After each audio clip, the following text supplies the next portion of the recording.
ഇവരുടെ രണ്ടുപേരുടെ എല്ലാ കാര്യങ്ങളും ഇന്നു മുതൽ ഞാൻ നോക്കിക്കോളാം.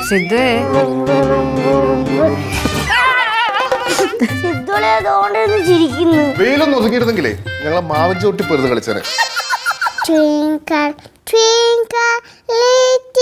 ഈ അഭിനയൊക്കെ ഇനി എന്തോരം കാണണ്ട വരുമോ എന്തോ. പാട്ടുപാടി കളിക്കാന്ന്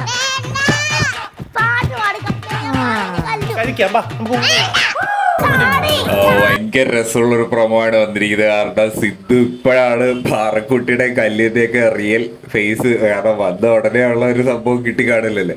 കുറച്ച് കഴിയുമ്പോഴാണല്ലോ അവർ തമ്മിലുള്ള അടിയും ആ സംഭവങ്ങളൊക്കെ ഇപ്പോഴാണ് സിദ്ധുവിന് മനസ്സിലായത്. എന്തായാലും സിദ്ധുവിനൊരു പണി കിട്ടുന്ന രീതിയിലുള്ള ഒരു എപ്പിസോഡ്, ഭയങ്കര രസമുള്ള ഒരു കൺസെപ്റ്റ് തന്നെയാണ് വന്നിട്ടുള്ള. ചിലര് റൊമാൻറ്റിക് എപ്പിസോഡ് ചോദിക്കുന്നുണ്ട്, ലച്ചുവും സിദ്ധുവായിട്ടുള്ള റൊമാൻറ്റിക് എപ്പിസോഡ്. അതെനിക്കൊന്ന് ഈ അടുത്ത് തന്നെ വരുമെന്ന് തോന്നുകയാണ്. ഒരുപാട് പ്രേക്ഷകർ കമൻസിൽ ചോദിക്കുന്നതുകൊണ്ട് തന്നെ ഈ അടുത്ത് തന്നെ ഒരു റൊമാൻറ്റിക് എപ്പിസോഡ് കാണുമെന്ന് തോന്നുന്നുണ്ട്. കാരണം നമ്മൾ അവരെ അത്ര ഒരു ഇൻറ്റിമേറ്റ് ആയിട്ടുള്ള ഒരു എപ്പിസോഡ് കാണാൻ പറ്റിയില്ല. കാരണം ഭയങ്കര ഒരു ഫ്ലാഷ് ഓഫ് എ സെക്കൻഡിൽ അവരുടെ ഒരു ഇൻറ്റിമസി പോയതിനു ശേഷം പിന്നെയും നമ്മുടെ ഒരു അടിയിലേക്കും വേറെ കൺസെപ്റ്റിലേക്കൊക്കെ പോകായിരുന്നു. അപ്പം അതൊന്നും വന്നിരുന്നെങ്കിൽ, പിന്നെ പെട്ടി പൊട്ടിക്കുന്ന ഒരു സംഭവം വന്നിട്ടില്ല, അതും അവിടെ വെച്ച് തന്നെ നിൽക്കുകയായിരുന്നു. അപ്പോൾ അതിനെ ബേസ് ചെയ്തിട്ട് ഒരു എപ്പിസോഡ് വരുമെന്ന് നമുക്ക് പ്രതീക്ഷിക്കാം.